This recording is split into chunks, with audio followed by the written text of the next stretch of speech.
Over to you, Ali. Thanks ever so much.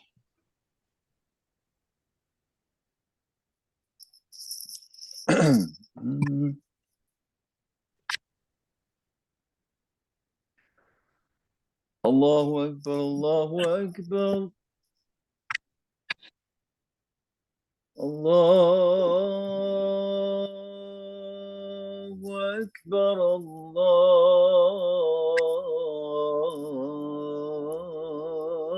Akbar.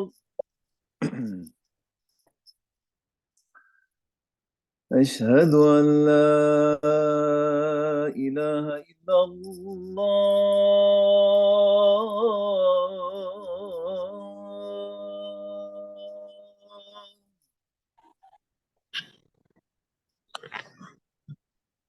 أشهد أن لا إله إلا الله.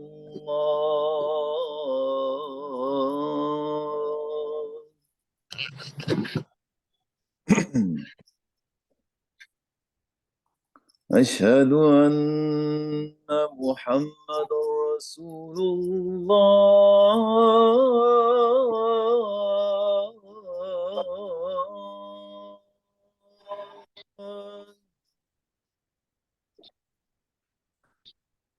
أشهد أن محمد رسول الله.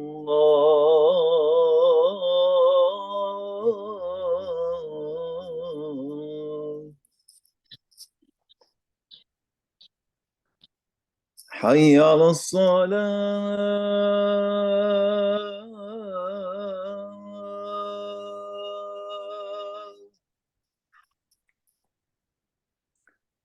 حي على الصلاة.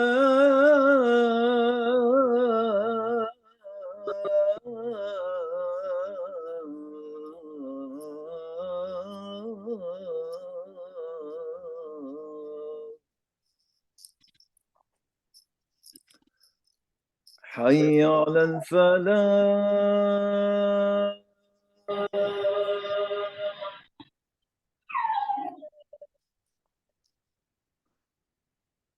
حي على الفلاح.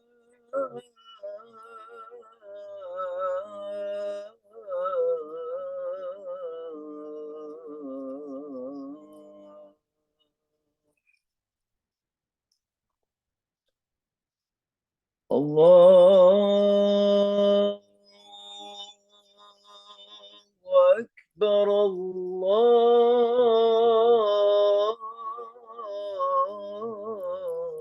الله أكبر.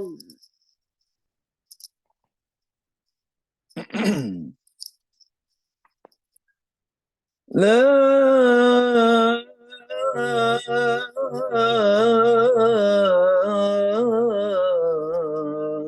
إله إلا الله.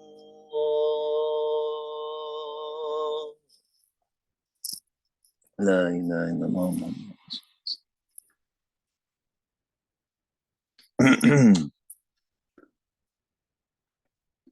So what we just heard was the adhan in maqam bayati,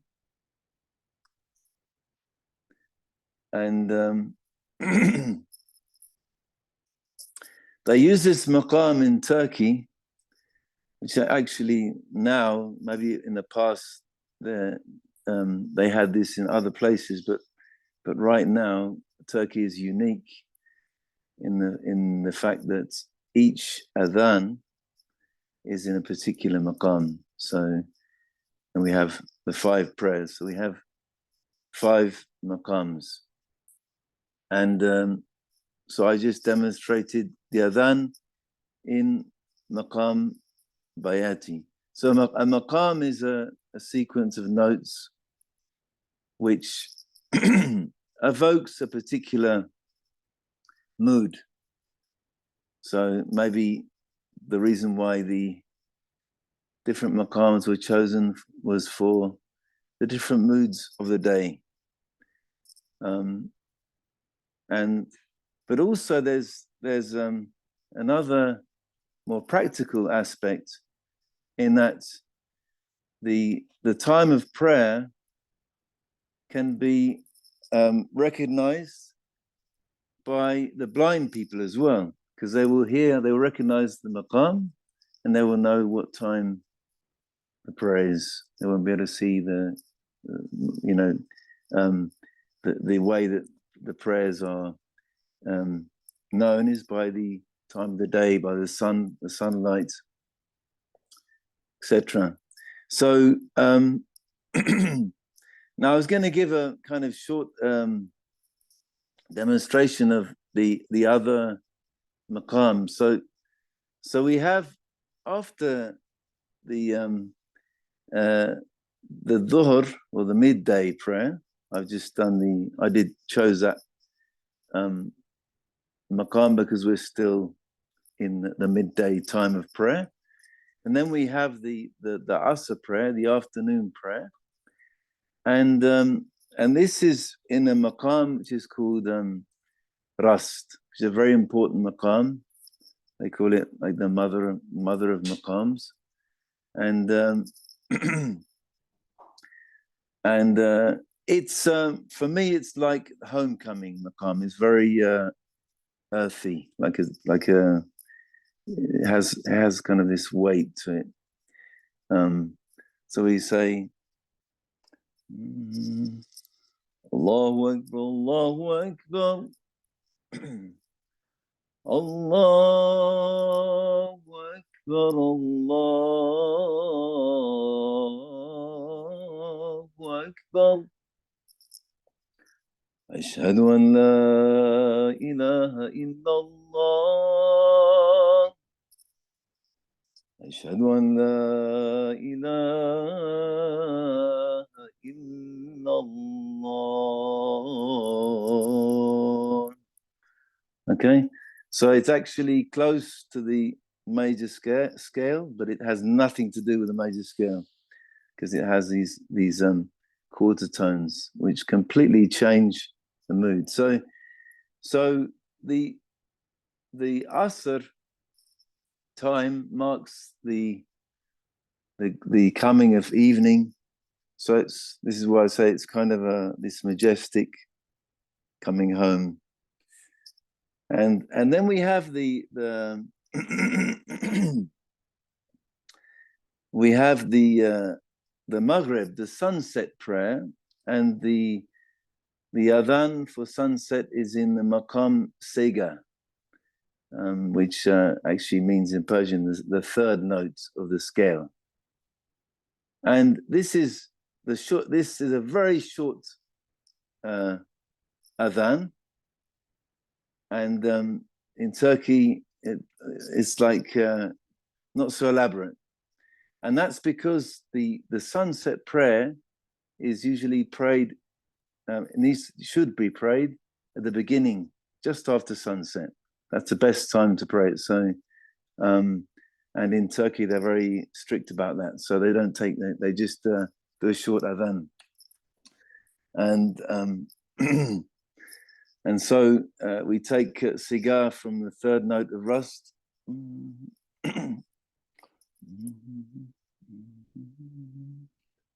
Allahu Akbar, Allahu Akbar. Allahu Akbar, Allahu Akbar. Ashhadu an la ilaha illallah. Ashhadu an la ilaha illallah. So it's like has even the tone has a little bit of urgency to it, yeah. And it's also maqam of longing. So we're longing for the night. The night is the time when we connect with the beloved, the night. And then we have this beautiful adhan for the Isha prayer, which is the maqam Hijaz. And this maqam is actually it's kind of the popular maqam that they use in all the Arabian films, you know. You always hear it. It's very familiar. But interestingly, that they also use it in flamenco, this maqam. And it has many, variety of different branches. You know, these maqams. It's an ocean. So maybe you'll be familiar with Hijaz, I think, because it's kind of the most popular maqam for the adhan. It's Hijaz and Rust also, but Hijaz is even more popular. Okay. Allahu Akbar, Allahu Akbar. Allah. Allahu Akbar, Allahu Akbar. Allahu Akbar, Allahu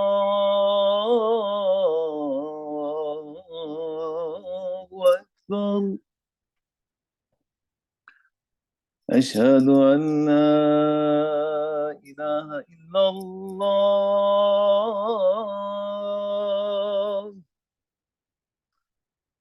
أشهد أن لا إله إلا الله. Etc. Okay, so this is, I think, very more familiar with people. This maqam. And then we have another maqam for the morning prayer they use in Turkey, which is the maqam sabah. And sabah is like crying. So, you know, it's almost, when you hear it, it's like it's very beautiful on the nay, you know. When you hear it on the nay, it's like this weeping, and it's also very mysterious.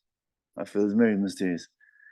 So it's very striking when you hear this at the time of Fajr, which is very early. I mean, still it's dark, you know.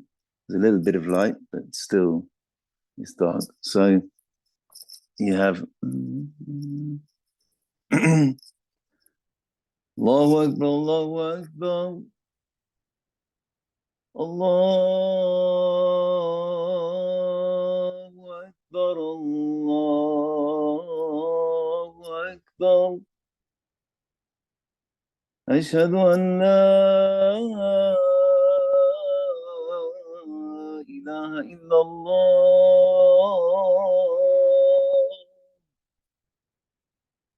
أشهد أن لا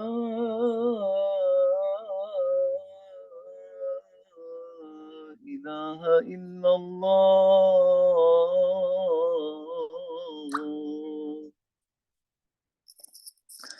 Okay, this is a bit of a taste of the maqam sabah.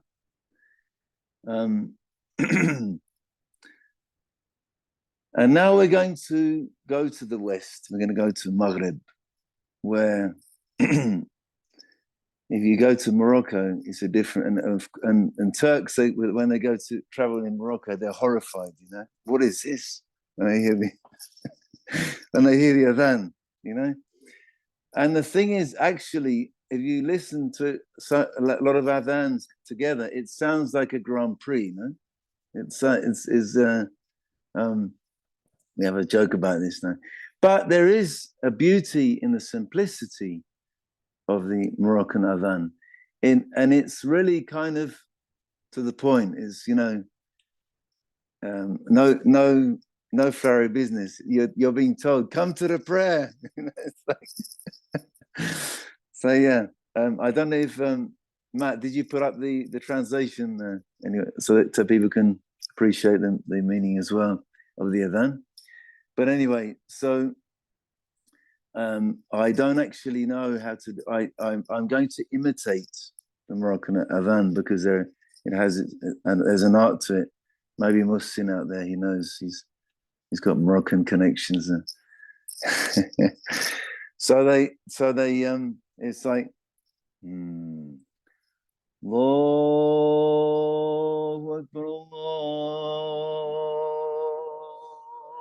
Akbar, Allahu Akbar, Allahu Akbar. أشهد أن لا إله إلا الله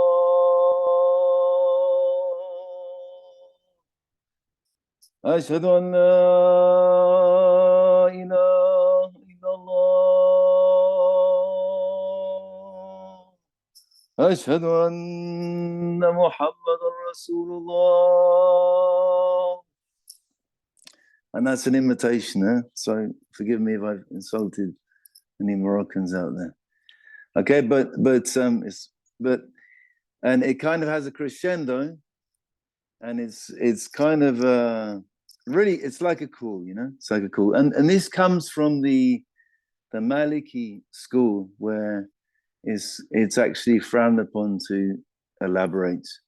There are 4 main schools of law in Islam, and so the Maliki, they took a kind of strict view on this, and said no, it should be just a call without any melody. Okay, so now the adhan has become like an art form, and now there are adhan competitions.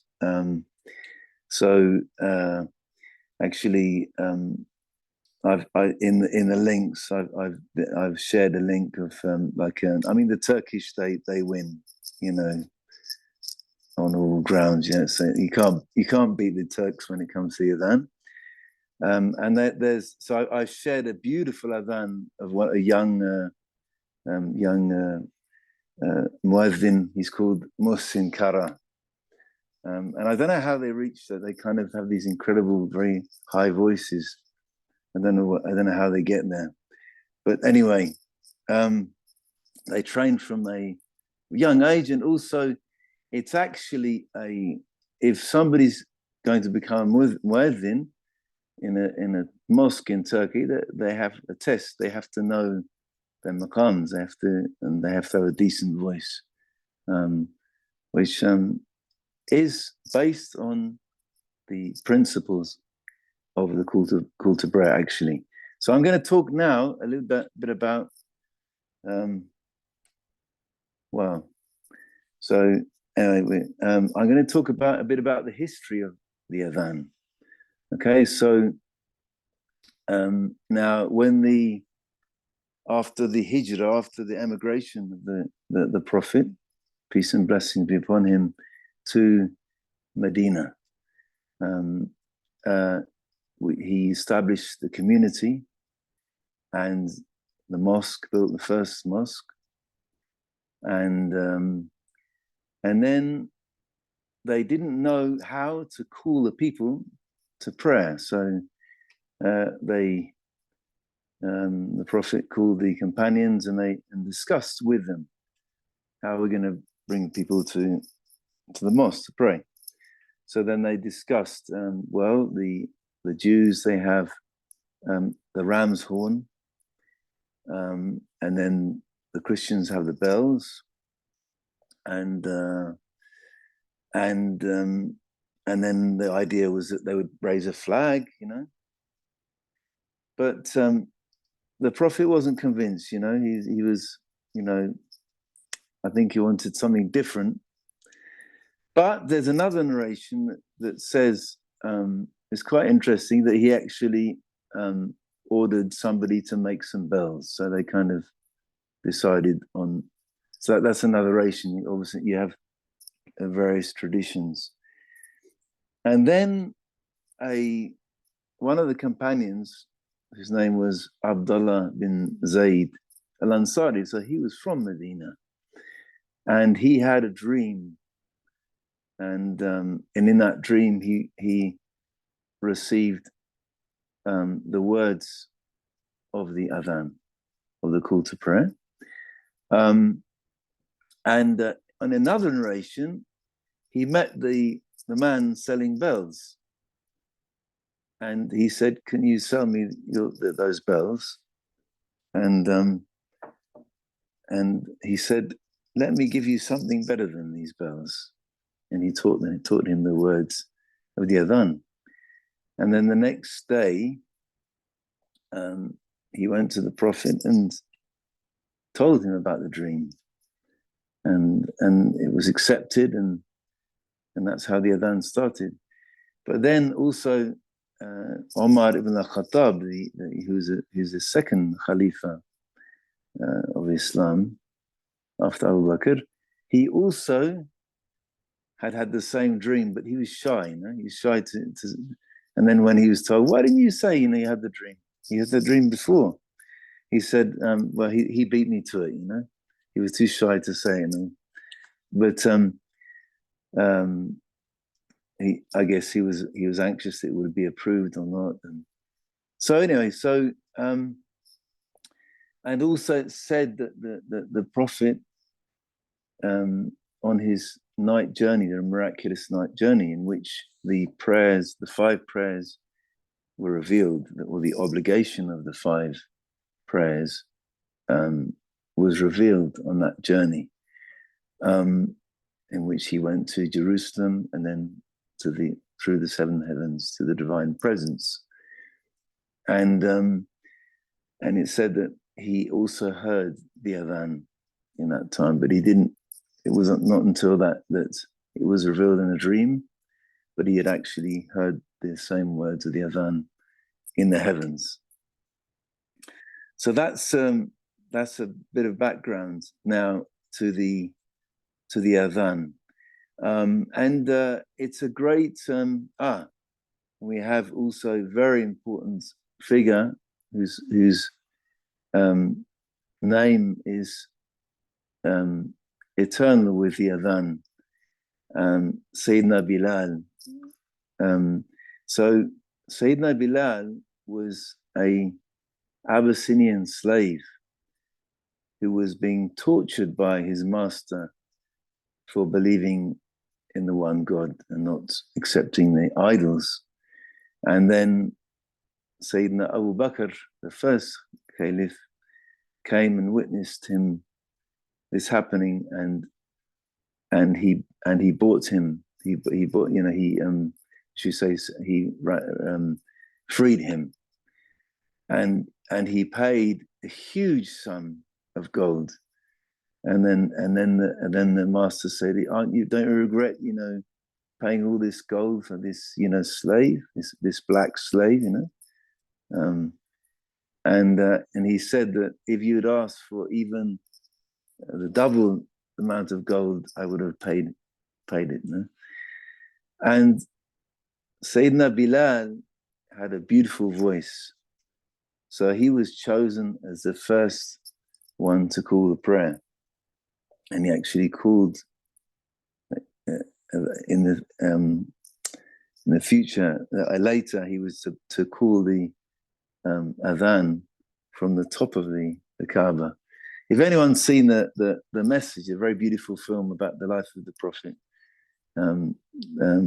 they show that the Bilal climbing up the Kaaba and actually doing the adhan, the first adhan, or yeah. So now, and they pray in Turkey. They have such respect and reverence for Bilal that he's prayed for after each adhan. They pray for him, and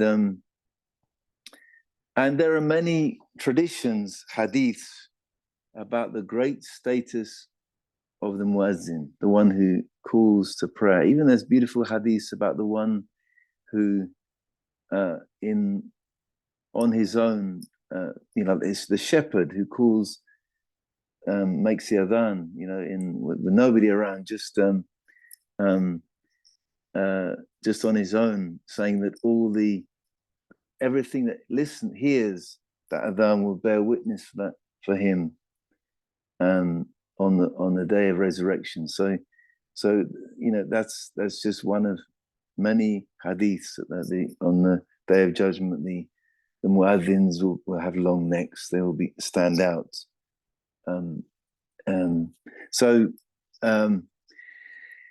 Yes, and also the adhan is very important because it's the first words that the baby hears when a newborn baby.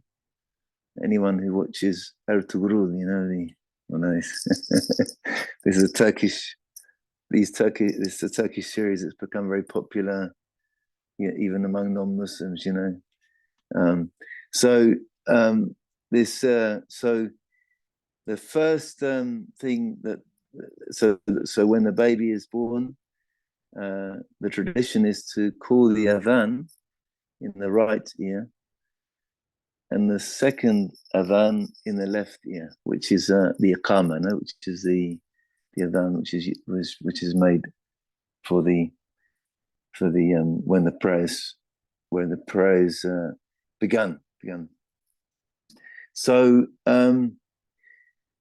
now, just before we finish talking about the adhan, I'm going to mention a unique adhan which was very important for myself and my family, which is because we lived there for many years, and that is the adhan of the Umayyad Mosque, which is a beautiful composition, and it's unique because there's one muezzin and then there is a chorus, and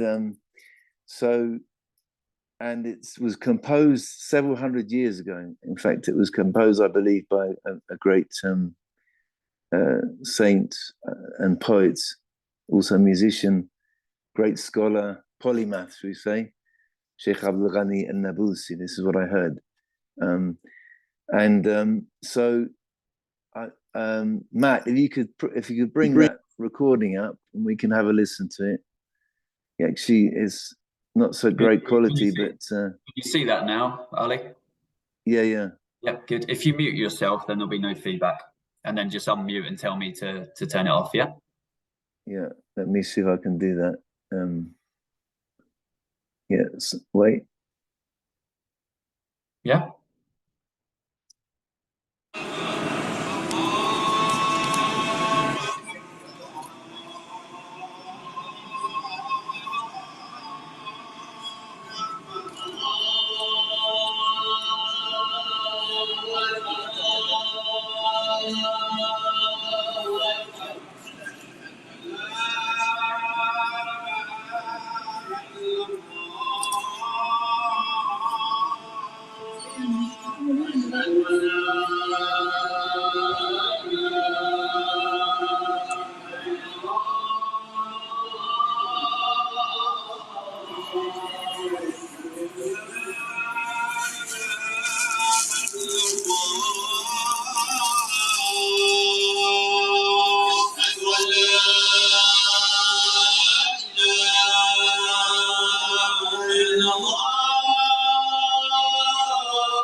أشهد أن محمدا رسول الله أشهد أن محمدا رسول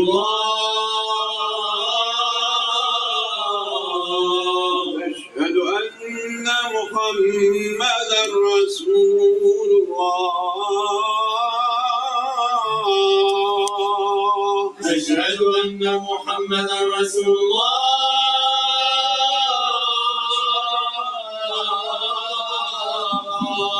حي على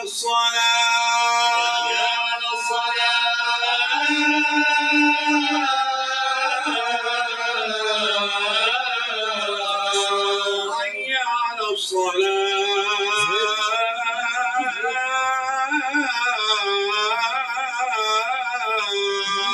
الصلاة حي على الفلاح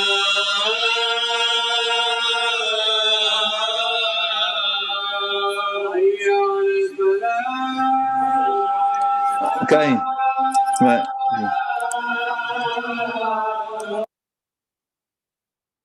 Yeah, so it's not very good quality, but I think there are several. You can maybe find a better quality recording, but it's a beautiful, musical composition that kind of has this climax, and also journey of maqams there.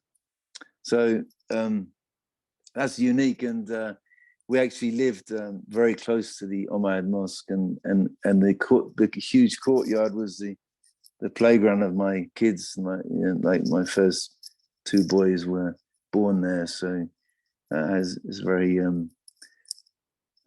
deep memories. This place, it's a very spiritual place, one of the first great mosques and centers of learning in Islam, where Imam Ghazali wrote his Ihya Ulumuddin, great opus work.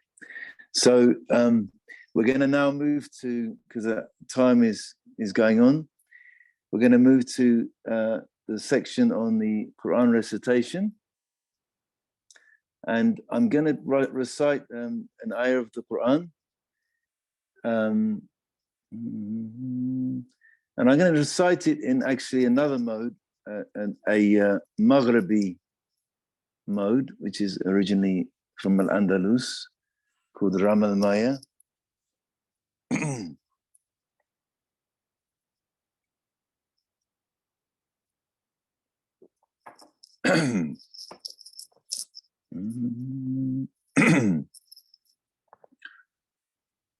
أعوذ بالله من الشيطان الرجيم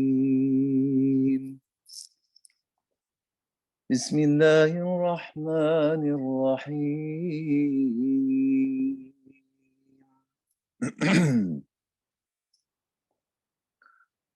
يا أيها الناس إنا خلقناكم من ذكر وأنثى وجعلناكم شعوبا وقبائل لتعارفوا وجعلناكم شعوبا وقبائل لتعارفوا إن أكرمكم عند الله أتقاكم إن أكرمكم عند الله أتقاكم إن الله عليم خبير صدق الله العظيم. And you have the translation of that beautiful ayah for a universal message. So this maqam Ram al-Maya is one of the from one of the nobas, these great the Andalusian maqams, which are actually huge pieces of music which can last like hours and hours, a whole day maybe, with different rhythms. And this is part of the whole tradition that came from Al-Andalus. There are now 11 nobas, but there was apparently 21 originally, 21 nobas. So, just a note, yes.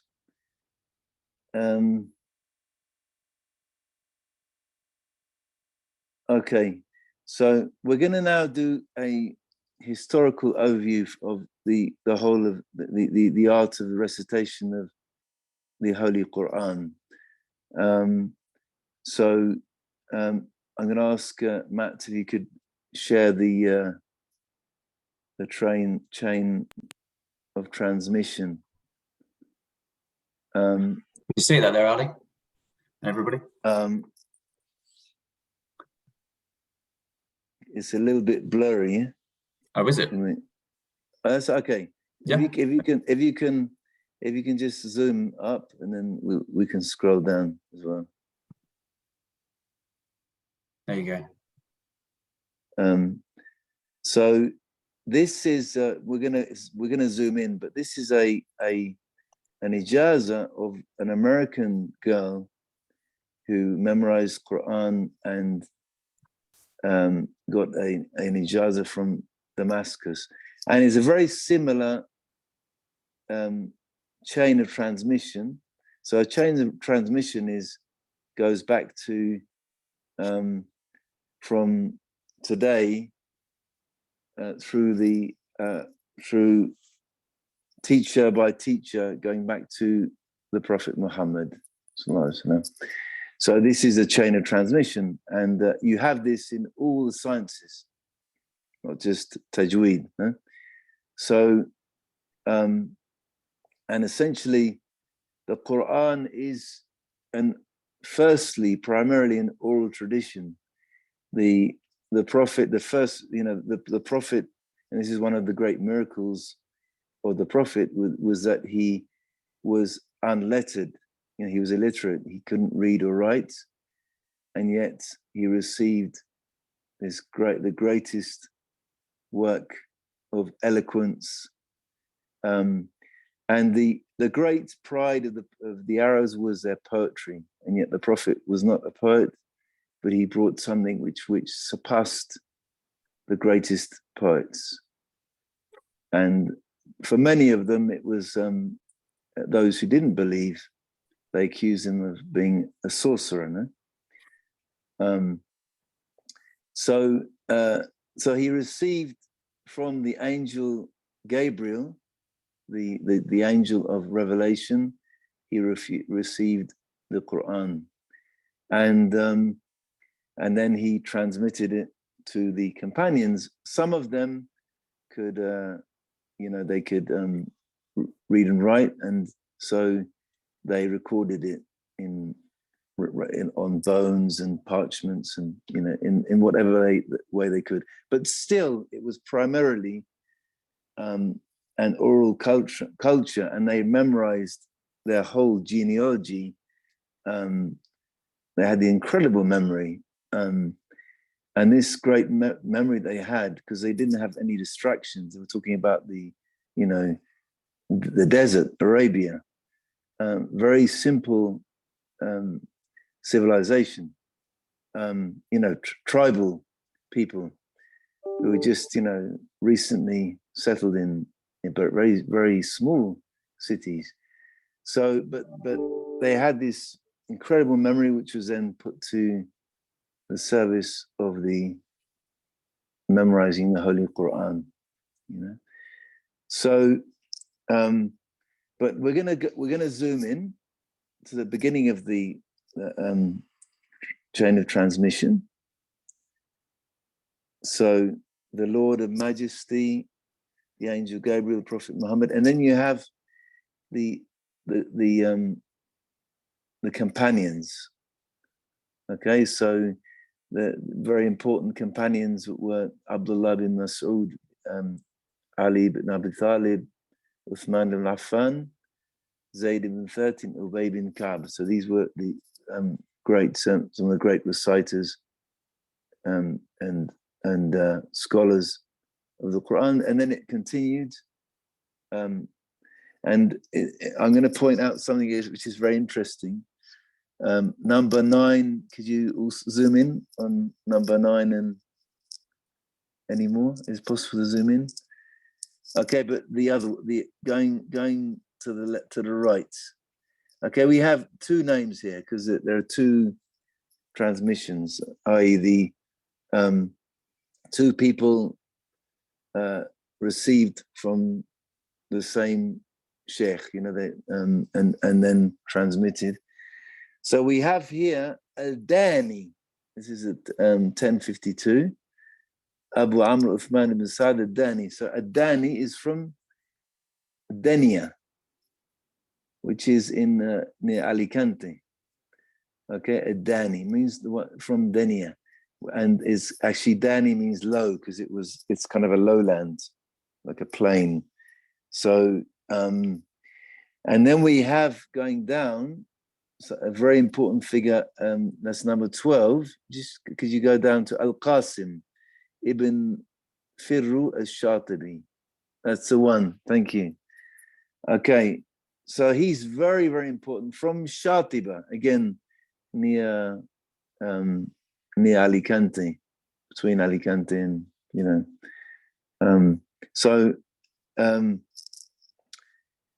and Shatiba was a very important center of learning. There are other scholars with the name Shatibi. Now, this scholar was blind, interestingly. He was blind, and yet he had committed to memory not only the Quran and many other books, but he was a master of the 10 different readings of the Quran. Okay, so and he has a poem which actually is a long poem. I think it's 1,000 verses, in which all the differences in the different recitations are actually noted in these verses, and it helps for those who are learning that science, facilitates them learning it. And so that's, and he's buried in Egypt, because then of course you have the Reconquista. So, and this great scholar of the Quran is then, in exile, ends his life in exile, like so many of the great Andalusian scholars, yeah. So now we're going to go down to the bottom of the chain. Okay, now, so Reem Osman, born in 1985. So this is the American student, and she received her ijaza. Ijaza mean it's a certificate of a permission that you've mastered that science, and that you can also transmit to teach others. So, and her teacher was Abul Hassan Muhyiddin al-Kurdi, who, although I didn't study with him, I met him. He was a very saintly man. And he's also the teacher of my sheikh. So the ijaza I received, so if you like, Abul Hassan is my grand sheikh, grand teacher, like grandpa, And yeah, so I just wanted to point that out. Okay. So, and of course, it's incredible if you look at geographically, this chain of transmission. We're talking, Yemen, all over the place. It's a huge geographical spans, of teachers. And it's amazing how they traveled, before. With all, they traveled as much as we travel today, yet they didn't have airplanes. It was incredible. For knowledge, they traveled. They would go to great distances to receive, to find a teacher. They would cross the whole world to find a particular teacher who had a particular knowledge, a speciality. So I think we can leave the chain of transmission now. And I'll just talk about so we established that the Quran was primarily, although it was written by those who could write it, but it was primarily an oral tradition. And it was actually in the time of the Caliphate of Sayyidina Abu Bakr, the first Caliph, in which there was and Abu Bakr was very severe with those who didn't pay the zakat, which is actually one of the pillars of Islam, and it was very important that from the beginning he established this kind of authority of or because there was those who were saying, oh, we paid to the Prophet, but now he's died, we're not going to pay. So and we had the wars against those who wouldn't fulfill that pillar of Islam, which the zakat is for the poor, and needy of the community. So and then we have also with this battle in which there was a false prophet who became very powerful, and it's called the Battle of Yamama. So this happened, and many of the Qurra, many of the reciters of the Quran were killed in this battle. And then there was a crisis. They realized that if they didn't do something, then maybe the Quran would be lost. And so it was actually suggested by Omar ibn al-Khattab, who's the second caliph. He suggested that it should be collected into a book. And that was the first time that the Quran was collected into a book form. And then we have also one of the names is very associated with the Quran. He's called he has a kind of the title of the one who gathered the Quran is Uthman bin Affan. So he's the third caliph, and at that time Islam had spread, and also there was some kind of discrepancies coming into the recitations of the Quran, because non-Arabs, were learning the Quran, and there were also different versions. So what happened is Zayd bin Thabit, who was a great poet also, he was given the task of actually collecting all the manuscripts, and then they agreed on a standard edition, okay, the standard Quran, and then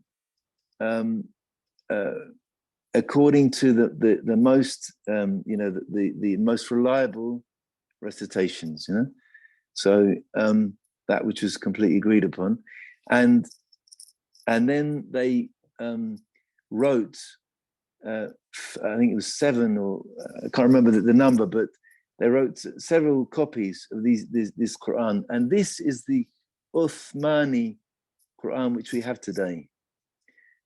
But we have to remember that the Quran then had no points, had no vowel signs, no points. It was a very basic script. We have, in the museums, they have some of these. In fact, I think one of the copies of the original Quran, these original Quran, is in Uzbekistan. Some say it has the stain of blood because Usman was actually killed while he was reading the Quran, but anyway, so these were then sent to all the different states, Bahrain, Yemen, Egypt, and established as the standard Quran. Okay, but then we have these 10 ways of reading it, and that doesn't actually change. It's all within the Uthmani Quran, but there are the differences are not great, and they don't change the meaning. I mean, the words are not changed, but they're changed slightly. So maybe there's some meanings are slightly changed, but I mean, obviously the basic message is not altered in any way, and this is very beautiful because there's a kind of variety. There's my son actually memorized Quran in Fez in Morocco, so he learnt the Warsh reading, which is a different reading of Quran, and it has a whole different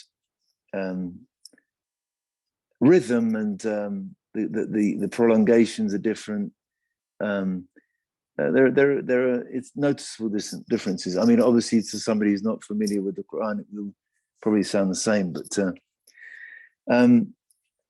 now, I wanted to mention about Morocco because Morocco is a very special place where the Quran has been preserved in a way that no other place has been preserved. So in Morocco, they actually learn to write the Quran. Now, not many places, because the way you write the Quran is special. Some words are not written as they are in modern Arabic. You have to learn it. It's a very difficult science. But they learn it by the fact that they have this slate, this wooden slate, which they with a calligraphic pen, they actually listen. So it's again, or they listen to their teacher and they write it. They don't copy from the Mus'haf. And then the teacher corrects their writing. So they actually learn. And my son wrote the whole of the Quran out once and nearly twice. He was missing a few hizbs, and some write it out 3 times. I mean, so, but this means that, for example, very interesting, the slaves who were captured in West Africa and then taken to the New World, you know, some of them rewrote the whole of the Quran because they knew it, they had it obviously memorized, but they knew how to write it. And that was their way to freedom because they proved that they were highly educated. And there are stories of, I forget the names, but there are even films that have been made about these slaves who, you know, actually, you know, became very respected, no? Because they showed that they were actually more educated than their masters. So many of the slaves that were taken to America, the Americas were Muslim. A huge, I mean, large number, yeah. So and they also have this beautiful tradition. Staying on Morocco, the Moroccans will like this. I know there are a few Moroccans out there, but they also have this wonderful tradition of after the dawn prayer and after the sunset prayer, they read the Quran all together. You don't find this anywhere in the world. Now, it's just as well because the thing is, if they have a way of reading together where the stop, there is a stop sign, so you know exactly where to stop. Otherwise, it would be chaos. Now each person stopping and you know starting, and so they all read together. It's like one voice, and they stop at the same time. It's very beautiful and most beautiful. Sometimes they do it very fast. It's very simple.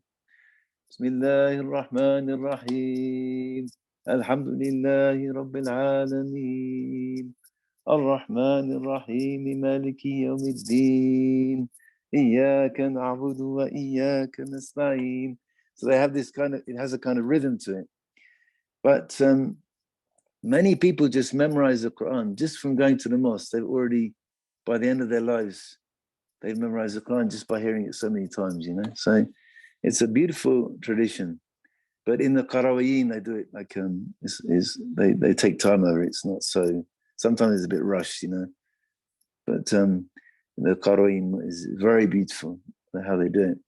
So I don't know how we're doing from time, but for time. We probably need to wrap up fairly soon to give enough time for maybe a couple more. Yeah. So I just we'll talk briefly about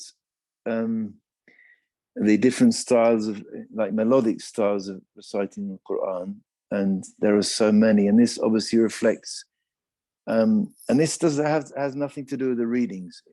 It has to do with also the geographical, the local tradition, musical tradition. I mean, culture.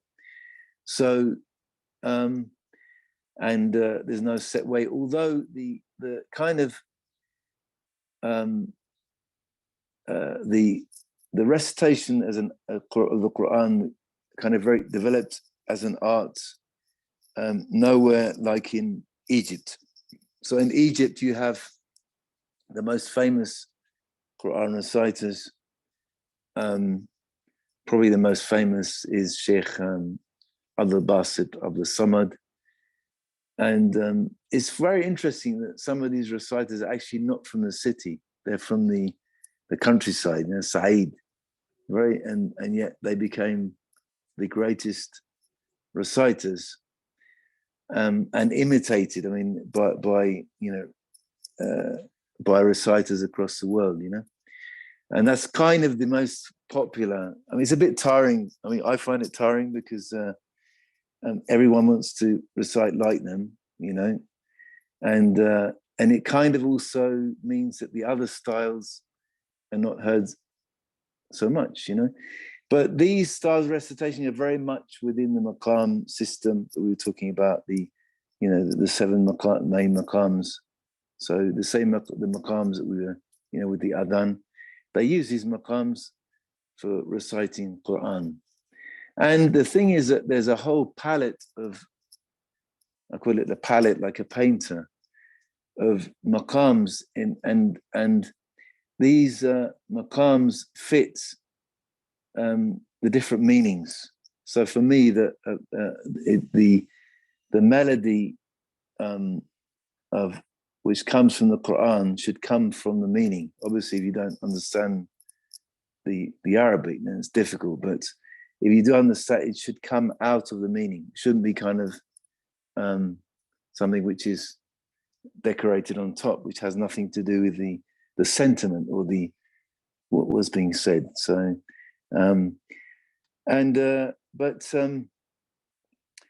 so we have the maqam, and this is kind of the most widespread kind of recitation. In Morocco, you do find some who, it's very beautiful to hear that because it's less common, although the Moroccans are very influenced by, the East, the Sharq, Oriental, without being aware of it, it's like kind of, but the Morocco, traditional Moroccan, which is also kind of, we say Andalusian, it's connected,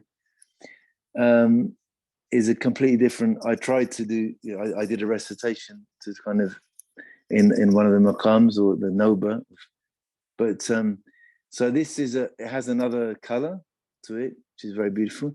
But we also have the a pentatonic recitation, which has become recently very popular.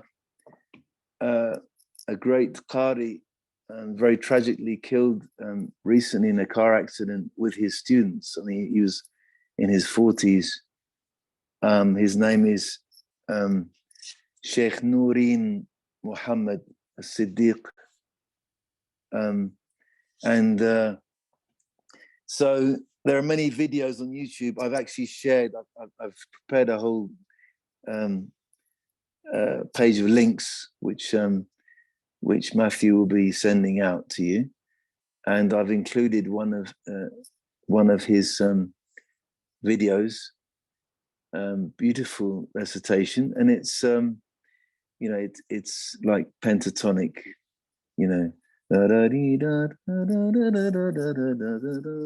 Bismillahir Rahmanir Rahim.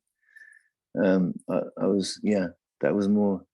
But anyway, you have to hear him to hear his style, And also, I was asked, it was a project to do a kind of Celtic recitation. So I've included a video, and I tried to kind of, do it more pentatonic, more on the kind of Celtic scale, minor and major. You find so I've included a video that I did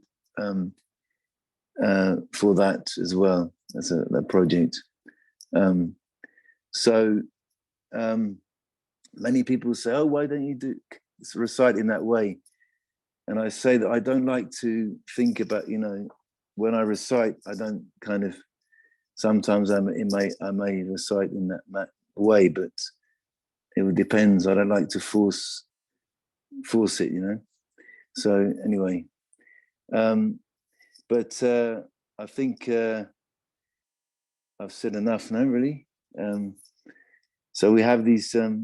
There's so much color, so much variety in terms of the recitation of the Holy Quran, and there are also many competitions. There are many very good female reciters as well. See, there's American lady who's become a convert to Islam, who's become quite famous because she's like sharing these videos. Very beautiful voice. And it's interesting, she just learns by imitation. She just actually listens to the great reciters and then kind of tries to imitate them. It's amazing. I mean, she spends hours on it. And that's one way of doing it. But I think it's nice that each person develops their own style, and it's good to imitate the beginning, but eventually it's good to have your style. You know, each person has their own voice, and so alhamdulillah, I'll end there, inshallah. And I don't know if we have time for a few questions, or I've spoken a bit too much. Yeah. Thanks ever so much, Ali. That's been a fascinating presentation. Really has. Thanks ever so much. Yeah, we do have some time for questions. Just to say quickly, I have to leave at 5:15, unfortunately, to do the nursery pickup, as my child's nursery shuts at 5:30. My colleague Eric has said that he would be happy just to wrap up the conversation if we do go on a little bit longer. But we've got half an hour till I have to go. So, Ali, could I just start with just a general question, just for us to segue into opening up to the group? I just wonder if you could give us a bit of a sense of your own kind of musical and spiritual journey, because I'm keenly aware that they're very linked for you. You know, how does a young violinist from London end up learning Qur'anic recitation in Syria, and then moving to Granada? So if you could just briefly give us a bit about your journey, that'd be really interesting, I think, for the group, and then we can open up to more specific questions. Thanks. Yeah, briefly is difficult, but but I'll try to be brief. Yeah, so in terms of as a violinist, I started quite young, and I was very much kind of training to be, I was aspiring to become a professional violinist for much of my life, but classical, Western classical, and then at 14 is when I had this kind of spiritual opening. And although my parents had converted to Islam many years before, when I was 3, but so I had this when I was 14, this opening, and very quickly I got very interested in the Quran, but I was as a kind of musical tradition. I was and it's interesting because my father had an amazing collection of records of world music from all over the mainly the Islamic world, and he also had records of the great reciters, Egyptian reciters. So I used to listen to them, and what there was one reciter that I used to listen to. Who's in the list of reciters. His name's Sheikh Mahmoud Khalil Husari. Now his recitation is not so kind of, should we say, impressive in terms of the register but it has a kind of sobriety, has a spirituality to it, a purity as well, and a beauty. And it's interesting that I was just saying, because I've included a video of one of my recitations, but it's interesting because it connects with this. So during the World of Islam Festival in 1976, Sheikh Mahmoud Khalil Husari came to London, and he recited for 3 hours in the Royal Festival Hall to many people who had possibly never heard the Quran being recited. So there's a connection there, and then records I heard, and then also, so I taught myself to read. I mean, by first of all learning the surahs, the chapters of the Quran, the shorter ones, in transliteration, and then kind of, I can't remember how it happened, but exactly, but I learned to read anyway, and I remember that every Ramadan, during Ramadan, these Egyptian reciters would come to London and sometimes come to Cambridge, and I would always take the opportunity to go and recite with them something, or go up to London, and they all passed on, obviously, but so that was inspiring, to be able to recite to these great masters, and then I mean, fast forwarding a bit, so I continued to do the violin, went to music college, and then kind of had a break from music.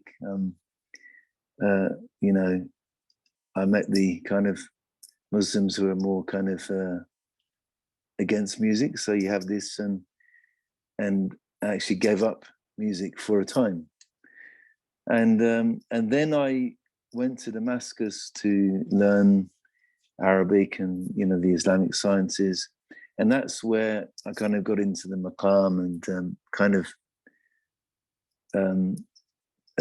also started learning Quran recitation as a science with a teacher, and eventually received my ijaza.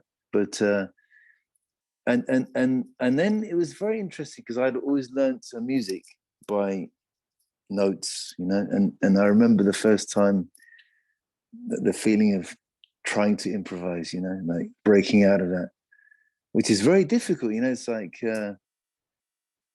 but it's kind of breaking out of this cage, and suddenly, although maybe what you say doesn't have much meaning, but at least you start trying to improvise, and which is such an important part of music, which had been killed in Western classical music tradition.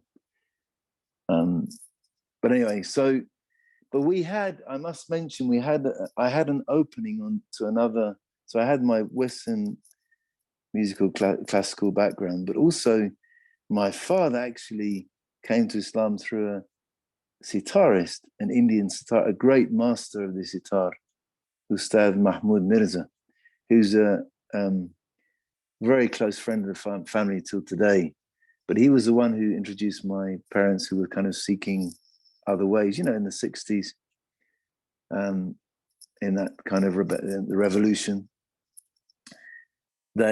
So he kind of introduced him to Mughal India, and that was the first festival my father was on Mughal India, and then to the Islamic world, as in general. But so I always, from an early age, was taken to Indian concerts, and I loved it. So it was a whole different experience. It was a journey. The raga, it's an incredibly sophisticated system, but it's a very spiritual music, which kind of takes you into a different plane very gradually. It's like Efren will understand. It's a great honor that he's with us, Efren. So welcome. So I had that window onto another tradition, which is very much improvised, such that you go to the concert, and I mean, now they prepare it, it's not the same. I mean, not all of them, but you go to the concert, and the ustad, he doesn't know what raga he's going to play until just moments before the concert, and then he announces it, says, okay, I'm going to do rag dubari, or Davari, is it? So and it will be a raga of the night, talking about because they have the ragas, you know, they have connection to, you know, different times of the day. So, and then I came back to Spain, well, back to Europe, should we say, and met up with some other musicians. I think you already said that, no? Some kind of Sufi musicians, and formed. We eventually formed the band. But basically, so I came back to music through listening to melodies and, or would you call it, by ear? No, learning songs by ear, which is a whole different way of approach to music, you know. So yeah, and eventually, you know, here we are today with this band, with Firdaus Ensemble. So any more questions, maybe? Thank you, Ali. That's really useful to get that context, I think, for everybody who doesn't know you. Do we have any questions for Ali? If you can put them into the chat, and I'll read them out for you, or if you prefer, unmute your microphone or raise the little hand icon, and you're welcome to unmute and ask a question yourself. I don't know. Salma Elmi has a question. Would you like to unmute and ask the question yourself, Salma? Yes. Thank you, Sidi Ali, for your time. It was very nice to hear you speak about the adhan and the maqamat. My question was about, it may be a strange question, but my question was really, what can music or musicality tell us about God and spirituality in general?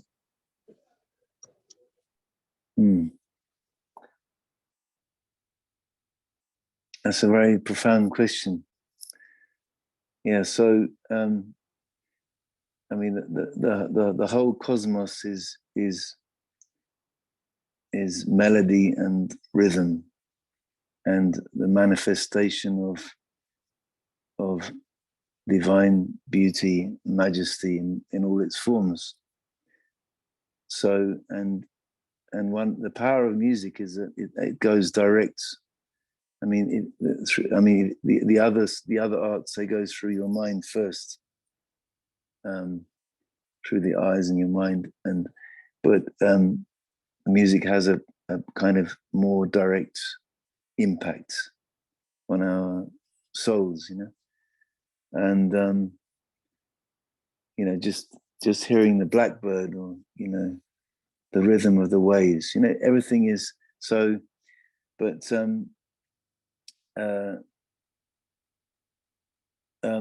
music also is the yearning of the soul for that original union with the divine, where we come from. It's a yearning. It's a yearning to go home, to our real homeland. And every musician, even though they don't maybe know that's what they're in some way form they're craving for that. They're craving for that state of bliss, and also they say that that is the bliss of alastu bi rabbikum, on the day of when all the souls were gathered together, and our Lord said, "Am I not your Lord?" And we recognized, and that was a kind of musical experience. It's another level. I mean, we can't understand that kind of recognition, and so the music is a longing, but it's also a remembering of something which is within us, which is very deep within us, some state, and you know, I mean, the sacred music is called sama, which is which is listening, also means listening. It's kind of listening for the unrepeatable, unique moments and connecting with that moment. And I think that through music, we are able to connect with the timeless. We are in time, but it helps us to connect with the timeless, which is Allah, which is the divine, outside space or time, so we're connecting with another dimension. Is that enough, Salma?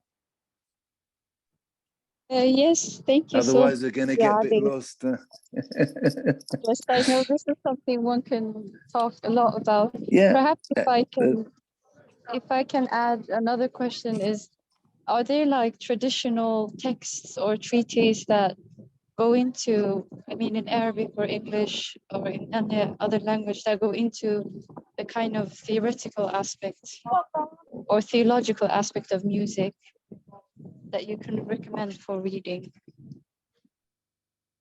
Yeah, I don't have the quotations right now, but there are texts. Imam Ghazali, he spoke about music and the virtues of music, and there are other scholars who spoke about how music is bad.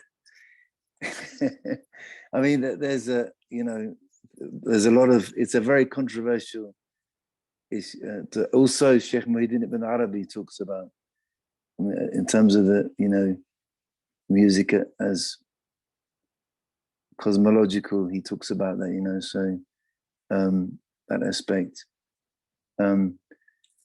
So there are texts. I'm not the best person to ask on that, but there's a lot. Also the Farabi wrote a lot about music and its effects, on the human soul, and they used that science in terms of medicine. In fact, here in Granada, we have an old Bimaristan, which was where they treated people using music to kind of restore balance, especially psychologically disturbed people. In fact, that's very much the inspiration of our last album, Shifa, the idea of the maqams as a way of healing. Yeah. We have a very beautiful piece on the album by one of our guests here, which is called, what is it called? It's called, I think, Returning Home, is it? Is it Returning Home? Something like that. Returning to the One. It's called Returning to the One. Okay, and it's an oud solo by Efren Lopez, who's here with us. I highly recommend you listen to it. But the idea is what we've been talking about, the way that music, because he starts in maqam rust and he goes on this journey and then he comes back to rust. And that is music. It's about affirming the one, the unity. And you hear it also in classical music. You hear it with Bach, this strong spirituality, there. Yeah. Anyway, any other questions from somebody else? Huh? Thank you, Salman. Thank you for your questions. For the question. Yeah, we have a question from Zaina Nasser. If you'd like to unmute. Yeah. Hi, Zaina. Salam, Sidi Ali. Welcome. Thank you so much. Welcome. Thank you so much. Wonderful session. I have a less profound question. You mentioned a lady who learned Quran by imitation. What was her name? Yes, Jennifer Kraut. Jennifer how Kraut. to spell the last name? Crout. I've actually included a video of her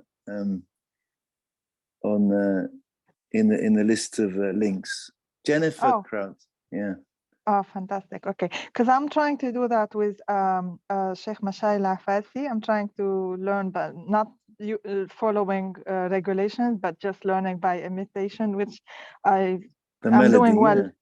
Yeah, but it's good. Well, you have to send a recording sometimes, and I've done really well with Sut al-Kahf, so it's like I even memorized it this way, so it's quite beautiful. But and indirectly, I learned basically the regulation or rules through that. My question to you is, if I need to do that, and for me it works, which sheikh do you recommend I follow by imitation? I was told that he must have like ijaza from our Prophet Sallallahu Alaihi Wasallam, and they are not everyone is from the ones you get from the app. So I don't know if you know anyone I mean, specific. it's better if you want to recite like correctly, it's better to follow a simpler recitation. I mean, the tilawa of Sheikh, because not the elaborate recitation, the Sheikh Mahmoud Khalil Husari, his tilawa is like is more simple, yes, and very clear. You know, you don't get lost. You won't get lost in the melody. You know, it's like yes. But there are others. You know, I mean, yeah. And do you think it's possible to get ijaza this way, or you still have to like properly study?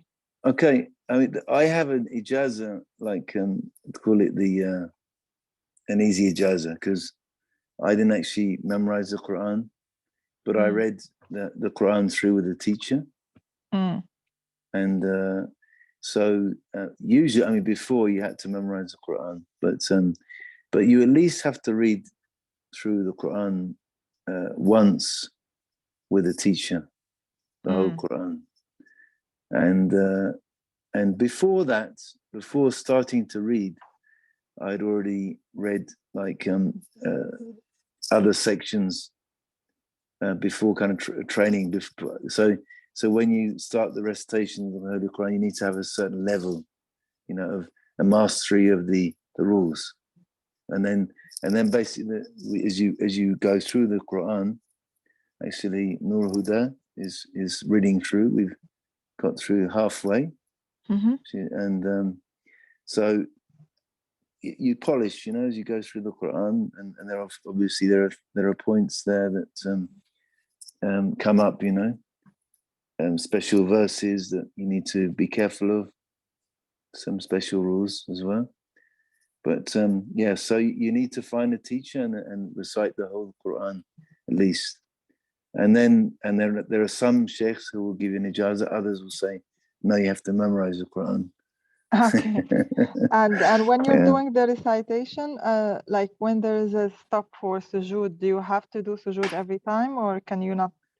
No, it depends. I mean, if you're reading for worship, then you should do sajda. But if it's, for example, learning, you're reading for learning purposes, you know, then it's different. I often do, we do this. The sajda is prostration. So there are certain verses in the Quran which where there's a sign which we should make a prostration because of the meaning, which is called sajda. You know? And so it's not hard and fast, you know, because learning, not holding up the learning is a priority. So if you're teaching a surah, a teacher in a class, and then every time you repeat the verse, you prostrate, that's actually against the point of what you're doing, because you're in a state where you're actually learning.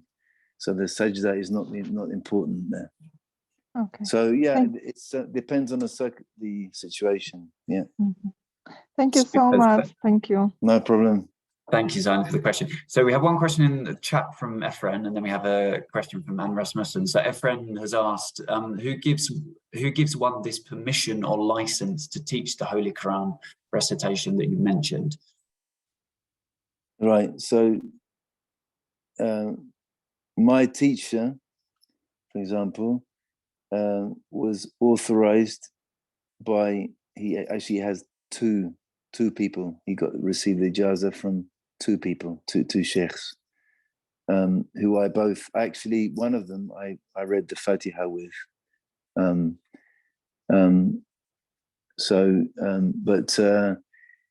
Yeah, so, and he receives that ijazah, and then he can give it to whoever he sees as prepared, who's gone through the training.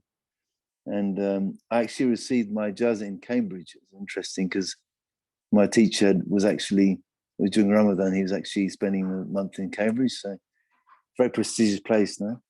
I mean, the ijazah are actually the graduation and all the ceremony with the wearing of the cloak, the abaya. It comes from that tradition, because before, in the Islamic universities, they would give you the cloak is a symbol of authority of transmission, of being able to transmit. It all comes from there. But a lot of people don't know that, but graduation ceremony. So anyway, but yeah. So very much is somebody, and I have a handwritten ijazah from my sheikh going back to the Prophet. Yeah, I have it somewhere. Yeah, so yeah, so it's the teacher who decides. And as I said before, it was only when you memorize the Quran, but this is recently the sheikhs have been actually making it easier for people. Yeah. Thank you, Ali. Thank you, Efren, for the question.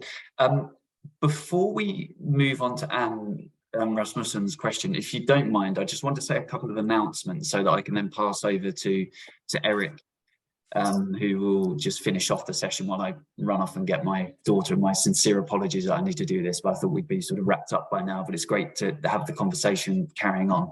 I just want to make a couple of announcements before I go. So first of all, we have a pre-recorded concert with Ali's group that he's mentioned a couple of times, Al Firdaus, which we will be premiering on the 1st of July at 7:30, so UK time, 7:30 at night UK time. I'm going to put the YouTube link into the chat. Now, what I will also do is send around I'll send around the flyer so that everybody has this. But if you are able to come along and watch it, so it's a pre-recorded, it'll be premiered on YouTube. If you are able to come along, please do. They're a great group.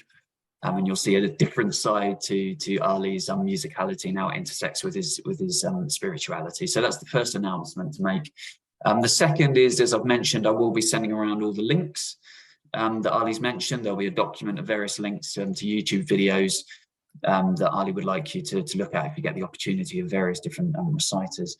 The final thing to say as well, on the more academic side of things, as part of this online series, my two colleagues, Steve Wilford and Vanessa Paloma Albas, unfortunately Vanessa's had to leave for the same reason, to pick up children.